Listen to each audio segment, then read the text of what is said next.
Welcome to the Coast to Coast podcast brought to you by TheLions.com. I'm your host, Nate Weitzer, joined here by Midwest Mo, filling in for Josh Lander, who is flying across the Great Pond here to Europe for a little vacation. He will be back, though, later this week, and we will continue to bring you videos, 2 game videos, 1 player props video every single weekday of this regular season. Like and subscribe to the YouTube page so you don't miss any of our picks, hitting them at a pretty consistent rate, at least 60% here for the game videos, and the player props are much higher right now early in the season. We're looking at a huge Wednesday slate here, Mo, and I'll just run through the lines real quick so we know what we're picking from. We got Wiz +7 at the Sixers, the Celtics -2 at the Cavs, Hornets +5.5 at the Bulls. The other game we break down here is Hawks +2 at Knicks. The Kings are +6 at the Heat, Pistons +11 at Bucks, Clips -6 at the Rockets, Raptors -6 at Spurs, Jazz +6 at Mavs, the Grizz -4.5 at the Blazers, and then we get to the nightcap, which we're going to discuss here. Pelicans are -3 at the Lakers. Brandon Ingram is out with a concussion. Herb Jones, Zion, both probable to play here. Both teams have been off since Sunday when the Lakers got their first win of the season and celebrated like they won the championship, full champagne baths in the locker room. They finally got some positive regression in terms of their shooting, I guess you could say, if you're looking at it from a straight analytical perspective. Lonnie Walker, Austin Reeves combined to go 5 for 9 from deep, get 28 points. Russ actually goes 2 for 4 from 3, actually has a team high +18 with 18, 8, and 8 off the bench. So maybe settling into a consistent role where he can actually contribute here. But if you're looking at it from not necessarily analytics, but from a human perspective, this is a huge win for the Lakers in terms of finding some joy in terms of basketball. There was energy in the building. There was a chance that they might be able to pull out of this nosedive here. But I think if you want to play Lakers positive regression, then the over is your best bet here. So you're going to have to score to keep pace with the Pelicans. They average a league high 118.5. Their pace has slowed down lately, but they're still third in efficiency. Lakers are the fastest paced team pretty far, at least 2 possessions faster than the Warriors, who are second, but they're dead last in offensive rating. I still lean towards the Pelicans winning this game. I think there is enough motivation on their side to, continue to punk their big brothers, so to speak, or since that AD trade, they've won 3 straight here last season. Average margin of victory, 13 points per game. And the biggest thing is LeBron has been really inefficient with Herb Jones and his long arms playing a huge role. Herb Jones has a 102 defensive rating in those games. LeBron has nearly 5 turnovers to 4.5 assists. He's getting his points, but the Lakers offense as a whole really struggling against Willie Green's Pels with a 105 offensive rating. And again, this year, I don't know if you can trust the offense to have 2 good games in a row because they have the worst offense by far. Second worst is the Clippers, who, by the way, just scored 91 against the Pels in their last game. Yeah, not a lot of offense happening in LA so far this year. For this game, the Pelicans have a pretty interesting profile where they're kind of a little more of an old school team in some senses, like not really as focused on 3-point shooting and really focused on getting to the rim, which they do very well, and also dominating on the offensive glass. So I think when you look at a team like that, you're going to want some size on the other end. And the Lakers definitely do have that. So I think they don't match up horribly here. I'm a little bit interested in the Lakers. I do wonder about the over as well, like you said, because both of these teams should be getting to the rim a lot. And I don't think there's going to be a ton of resistance on the Pelicans end for sure. Valanciunas not known for his defense. Same for Zion. I do think the Lakers should be scoring some more points according to these shot charts I'm looking at. They have actually had one of the best shot profiles in the NBA as far as like what you should expect the efficiency to be given where they're shooting from. But then it just makes you wonder like how much of that plays into the other team just allowing mediocre shooters to take open shots, I guess. But their efficiency has been horrendous, but their ability to get decent shots has been pretty good. So you would think that at some point NBA players are going to make relatively open shots. And yeah, the Pelicans, I don't see this team really doing much on defense generally. I think they are just more of an overs team because they're going to hit the boards hard. That's going to allow some fast breaks on the other end. But yeah, they can hit the boards hard and turn it into points because they have guys like Zion and Valanciunas. I mean, these guys are just going to get easy buckets constantly off misses. So, yeah, over is definitely an interesting play here, I would say. Yeah, the numbers indicate it's going to be pretty free-flowing here. I mean, both teams top 10 in fast break points. The Lakers are third, I believe. And then Pelicans defense, 18th in fast break allowed, 17th in paint points allowed. On the other side of the ball, I mean, the Lakers 5th in paint points. Like I said, right now, like you said, they're dead last in effective field goal percentage, but that has nowhere to regress but up. And the Pelicans continuing to not really shoot threes, but to hit them at a high percentage when they do. They're second at 40%. They're number one offensive rebounding rate. That is part of the reason they are 5-1 to the over here on the young season. Both teams coming off 2 days rest also speaks well for the offense, right? I mean, with Zion, they average over 117 total. That's not just this year, the Pelicans. So he is a lot of offense, instant offense on his own here and not a ton of defense. But I do still kind of lean towards the Pelicans until we see some sort of consistency from the Lakers. As we know, 18-26 at home last year against the spread were the Lakers, and the Pels, when they're favored, 16-8 against the spread, winning by an average of 8 points per game. -3 is not that tough for them to overcome. When you look at, if the Lakers we see that Nuggets win as just a spike game, and then they turn right back into what they are, which is the worst jump shooting team in recent history. It's just they were just absolutely abysmal over their first 5 there before they finally found some success. And if they do find success with Reeves and Lonnie Walker, I mean, that's just going to hurt their perimeter D, right? So CJ McCollum and the Pels come right back, and we should get enough points to get over. So that is our first pick before the spread, I think.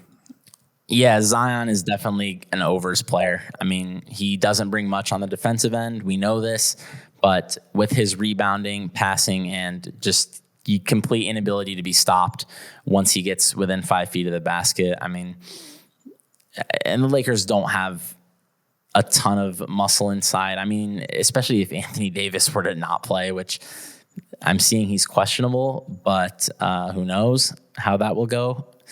Then they've really got nothing inside. I last year when Anthony Davis was out for a while, I believe I remember them playing some LeBron at center lineups out there. These are going to just get torched on defense for obvious reasons, as great as LeBron is.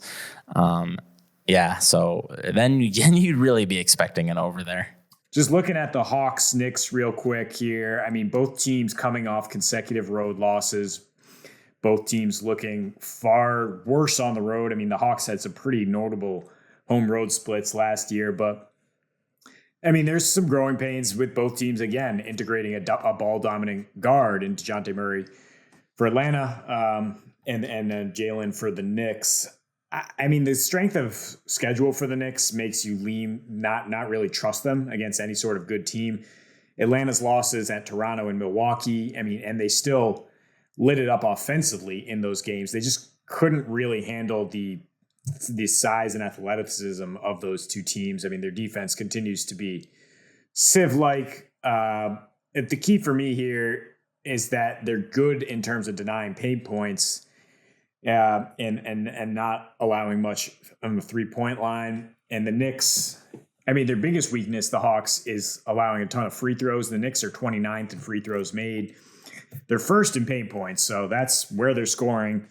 And then on the other side of the ball, the Knicks pretty poor 3-point defense, or pretty lucky, I'd say, so far. I mean, they're allowing, like they always do under Tibbs, right? Allowing the most 3-point attempts. So far, 6th worst mark from opponents, but we expected some regression from that last year. It hit like a brick. And Atlanta comes into this one hitting 12 threes at nearly 42% their last three. So I think that their margin from beyond the arc should be enough to pull out this win at New York. And we know what Trae Young usually does at MSG as well. Yeah, I like the under a little bit here, I think. Seeing some 234s out there. I do think the Hawks line seems a tad high as well. Kind of seems like it should be more like a pick 'em here. I think +2 is a bit much. But then again, like you said, New York does have a positive differential, and the Hawks don't. So they have a -1 so far. I just think when you look at a total of 234 and you're looking at two teams that have a pretty minimal amount of 3-point attempts. Surprisingly, in Atlanta's case, they have taken they're 30th in 3-point shooting frequency, which is pretty crazy to say for a Trae Young team. And then the Knicks don't profile as a high 3-point team, and they've been on the low end, unsurprisingly. They're 25th in 3-point rate there. So just when you're shooting a lot of twos, I think it's going to be hard to get to 234, I guess. So I know Atlanta's defense stinks. That was predictable. They've stunk in past years. That's just how it's going to be when Trae Young's a big part of your team. But you hit the nail on the head with the Knicks shot profile allowed, really. They just seem to be pretty lucky so far. 3rd lowest effective field goal percentage allowed, but their shot profile is like bottom 10. So they're allowing some pretty high value shots. So I guess that's likely to regress. So I do like the Hawks in the under a bit here. Under more than Hawks, I think, but wouldn't mind a play on either one of those. I'm definitely going to be in there on the under, though. Yeah, I mean, I guess the total's skewed because the Hawks, they've hit the over in 5 straight. They're allowing about 240. I mean, it's combining for 240 with their opponents in that span. And the Knicks offense has been far more efficient in the half court with Brunson. But if there's not a lot of trips to the free throw line, which I don't really see happening here for the Knicks, because again, that they just haven't gotten there consistently. There's not going to be a lot of fast break points. Atlanta's actually doing a really good job denying fast break points. They're 9th in 3-point percentage allowed. Then, yeah, I think you get more of a bogged down game. And the reason I lean Atlanta more in a closer game, I mean, the Knicks are dead last in 4th quarter scoring right now. And both these teams just awful. 3rd and 4th worst defensive rebounding rate. That does make you a little nervous for the under, but I think Atlanta was very much more consistent going under on the road last year, less explosive, able to get into these grinded out games a little bit. And this is the 5th game of a 5-game road trip. I do kind of believe that they'll pull it together and go home on a high note here. Then they get 2 days off. Like I mentioned, Trae Young and what he does against this team. He's, his last time at MSG pulled out a 6-point win. The team shot 42% from 3. Trae had 45 on 13 for 25 shooting. He averages 30 points, 9 assists with a 121 offensive rating and is a plus 58 his last 9 versus the Knicks. Now, that didn't lead to a lot of wins because the Hawks had like nothing around him in a lot of those games. I mean, some of those games are COVID games straight up and nobody was out there. But the Hawks, as you would expect, the non-Trae minutes are going to be much better with DeJounte Murray and the ability to stagger there. They have snipers off the bench, the Holiday Bros now, even though you don't have Bogey. So I think that they have a better second unit in terms of how they can exploit that Tibbs defense than in the past. And I think that that's why they'll be able to stay ahead here. Yeah, and just to piggyback off what you were saying about as far as the under goes, when you're looking at these teams and you're expecting more of a half-court game, that's definitely what should be in the cards with these offenses. We know New York's always going to play a little slower under Thibs. He prefers to kind of play a little more of a grindy style. And Atlanta, they are the third lowest turnover rate on offense, which is another thing that's just predictable year over year with this offense. Trae Young takes care of the ball, and the Knicks take care of the ball. They have the sixth lowest turnover rate as well, so shouldn't be a lot of runouts in this one. I will lead it off here on a full Wednesday slate with Paul George against the Rockets. And man, this was ugly when these two teams met. I mean, the Clippers' offense is abysmal right now, but PG, even in that slop fest, had 35, 9, and 8 on a 35% usage rate. His previous game, 39% usage. Only got 14 points because he was facing Herb Jones and the Pelicans. But the Rockets, as we know, absolutely no resistance on defense. So his prop at 24.5 points. I like combining it with the assists, 29.5. He's just going to have the ball in his hands so much without Kawhi, who hasn't played since October 23rd. Even if Kawhi plays, he's coming off the bench in limited minutes. So it's PG controlling the offense right now. Maybe his assist spiked because John Wall wasn't in that previous game, and now John Wall will be in there. But again, Clippers staggering their lineups. Like when it's the starters, it's PG getting that usage. You look at his numbers without Kawhi, it's a 35% usage rate up from 28%. He averages 25 up from 21 and gets 5 dimes a game. And then you combine that with the matchup you're looking at. Houston, a little bit less of a sieve than last year, 23rd defensive rating, 9th in pace. Still allowing the 6th most dimes per game. Still the 3rd most paint points, most fast break points, worst 2-point percentage allowed. So, yeah, I mean, PG should have another nice game against this team, even if we don't see either team break 100. Yeah, that would be my concern here, I guess, is what sort of a scoring environment we're going to see in this game. That being said, that usage jump is massive. I mean, that's really big. So no real surprise, I guess. But I honestly would have expected more Reggie Jackson by this point. I've been a little surprised he hasn't taken more control of the offense. So if that's going to continue, then that's, I guess, a good thing for Paul George's chances here. Playing way up in pace against, it looks like the 7th fastest team here. We know the Clippers are always much more leaning toward a half-court game, so that helps as well here. So I think not a spot where I would expect too much resistance from the Rockets for sure.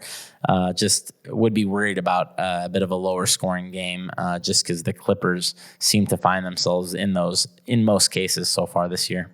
Yeah, I don't think Reggie Jackson's fully healthy either. I think he had an issue coming into the season, and John Wall's minutes being limited. So we saw, even with 95 points, PG getting 35 of those, that he's going to have huge usage. Mo tends to like unders when we do these videos, and I guess he's going under here in a Detroit-Milwaukee game, and why not? Yeah, this one, little bit scary for sure, given how well Cade Cunningham's been playing. He's just basically putting up like LeBron type numbers, 25, 7, and 6 every time I look at the box score, I feel like. And he just put it on the Bucks last game, 27, 6, and 7. But at the same time, when you are looking at the Bucks, you are looking at the best defense in the league so far. I think with the best defense in the league, they're not going to want to let that happen again.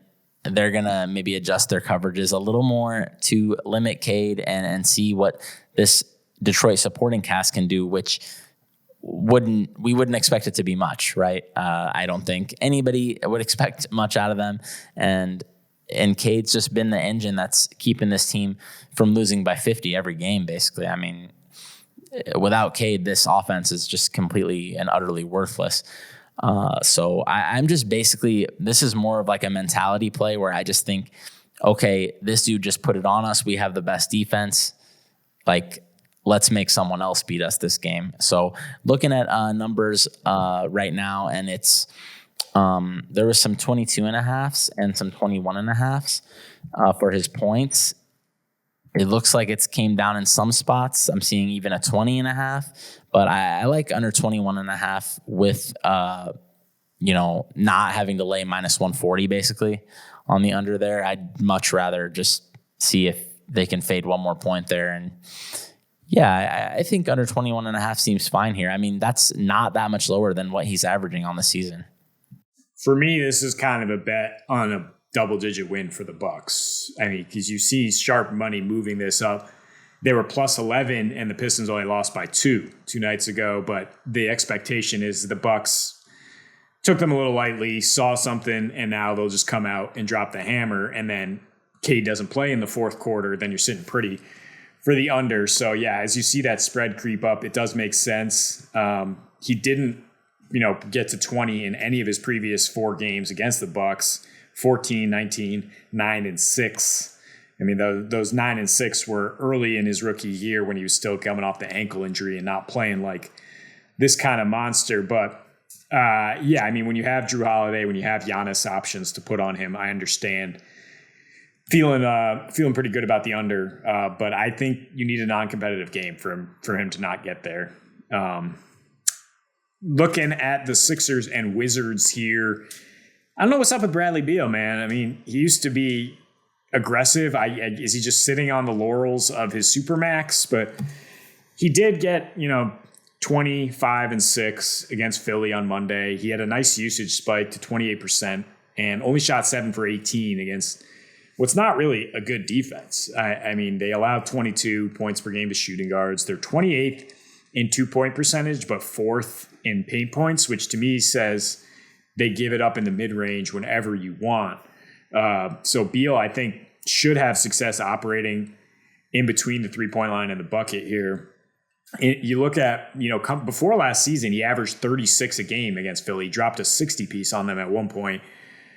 And he's just been kind of light in terms of usage this season and last season he was injured. But when he's hit at least 27% usage rate, you look at versus Indy, 31 points, versus a great Cleveland defense, 27 points. So I like over on 20.5 here. Interesting, you can get minus 120 for him to just hit 2 threes, which he's done in 3 straight.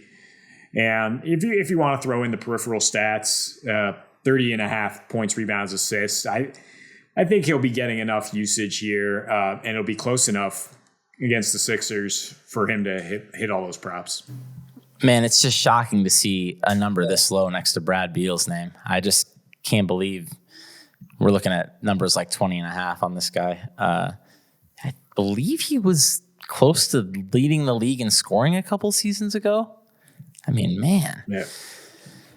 But it was him and Steph on the wire, yeah. Yeah. Then you look at Philly, though, and this team, once again, playing at a glacial pace. No surprise there. But I think if Embiid's not playing, it's going up generally, going up quite a bit. More maxi with the ball.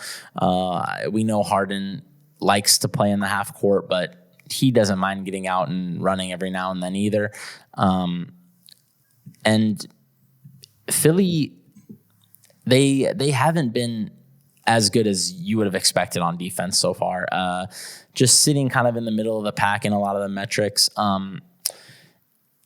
But yeah, Brad Beal, man, 26% usage. I mean, that is multiple percents lower than he's been the last few seasons. So I haven't looked too deep into the Wizards yet this year, so I'm not sure what's going on there, but he's generally been around 32, 33%. So that's a pretty massive drop. And you're looking at a Washington team that honestly should rely more and more on him as he's, in his prime and they're kind of shedding some other pieces in a lot of spots. But maybe having Monte Morris running the offense a little bit is shifting him more into an off-ball role. But I guess I'm still surprised to see a number this low. So would definitely lean over this low of a number, even against Philly. I mean, 20.5 is just not that many points for a guy like Brad Beal. Yeah, I mean, well, his individual matchup isn't going to be that tough against Harden or Maxey unless, they give Melton big minutes off the bench. Kyle Kuzma is starting to slow down offensively, so that should, lead to more usage for Beal. Close us out here, Mo, with your last prop. I mean, De'Aaron Fox not necessarily ruled out, but I don't think we expect him to play after leaving on Monday with the bone bruise. So how do you feel about Davion Mitchell? Yeah, unfortunate for my fantasy team because, man, is De'Aaron Fox ever off to a blazing hot start this year? I mean, it's just unsurprising because, this is a Kings team that can't stop anybody, but they do have some solid pieces on offense. Same basically profile that they had last year. Davion Mitchell basically, so he stepped into that last game. Fox, I think he only played 9 minutes. So they just basically threw Davion Mitchell in there and said, see what you can do. And he did it. He did it big time. 23 on 9 for 11 shooting. But I just don't see him really being ready for a high usage role whatsoever. I mean, his previous scoring high for the season was 7 points. He really struggled last year. Very, very inefficient season on offense. Playing down in pace against Miami, 24th in pace there. I think the market is basically just expecting. So I would just throw out there, but market definitely not expecting Fox to play, okay? Because Davion props just hit the market like less than an hour ago, 15.5. That is not going to be the line, obviously, ever if De'Aaron Fox is playing. So I think basically the market is just plugging him in as a starter and thinking he's going to kind of use up a lot of the usage that Fox did. I mean, not to a full 100%, he's taking all of Fox's shots level, but and they're going to expect something like what happened last game, but I just don't. Davion has not been a good offensive player. He has not been able to sustain any sort of high usage role. He's only got a 20% usage rate this year. Lot of turnovers, very inefficient. Not a good scorer last year, although he's been a bit better so far this year. It's still early, very small sample. I'm guessing that 9 of 11 was basically an outlier is what I'm saying. So under 15.5, it's a bit juiced to the under, unfortunately, but I still think we should not expect 15 plus points here. I mean, this is not a player who's just going to step in and just take the wheels of the offense and roll, I don't think. Yeah, I mean, he's known for his defense, right? And you saw that initial spike. You see from some guys when they get their shot come out and show what they can do, but this is not the matchup for him to just show what he can do offensively. Miami's numbers are skewed right now against point guards because they played Steph twice, but perennially one of the toughest teams to beat from the point guard position. And they're at home here against the Kings team that they lost to already. So that is a risk in terms of the Kings not necessarily being competitive. Miami is really, really good at home, really good defensively. So I'm on board with that. Love Mo coming on, bringing us some unders with his Grinch hat and hoping for the Phillies to send the Astros home here over the next couple days, perhaps. But that is all the time we have for you on the NBA show today. Please come back every single weekday. We have these 3 videos. And until we see you next, happy betting.